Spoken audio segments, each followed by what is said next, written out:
parti. Bonjour, je vous présente Michel Gardet, notre présidente d'honneur du réseau GESAT, mais pour moi encore plus que ça. Parce que Michel, tu es à l'origine de toute cette dynamique que le réseau GESAT continue, et tu étais dans le geste il y a 40 ans. Voilà, exactement. Et bien moi je vous présente Daniel, donc, qui partage donc, la vie donc, du GESAT depuis plus de 10 ans maintenant. Et personnellement, donc, c'est quelqu'un que j'estime beaucoup.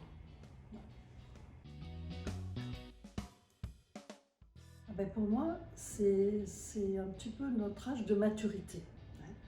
Notre association a été créée en 1982 à l'initiative, il ne faut pas l'oublier, de directeurs d'établissement. Ces directeurs, ils avaient l'ambition donc de structurer une démarche commerciale, de la rendre beaucoup plus attractive, pour mieux servir les objectifs. Donc ils avaient, et les objectifs, ils étaient très simples, c'était de développer les savoir-faire et les savoir-être des travailleurs handicapés. Tout d'abord, c'est une cohérence de vision entre ce qu'on appelle la gouvernance, c'est-à-dire le conseil d'administration, et puis l'équipe des opérationnels. Un grand merci en tout cas à eux. Après, l'écoute et qui, j'espère, de plus en plus se verra sur les territoires.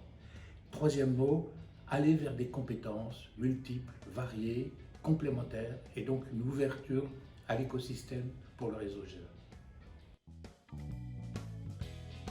Le mot de la fin, pour moi, c'est valeur. Et je voudrais rendre hommage encore à Michel, parce que cette charte d'éthique et des valeurs, tu lui as apporté énormément de ta connaissance, de ton expérience, et je crois qu'elle est forte pour notre réseau.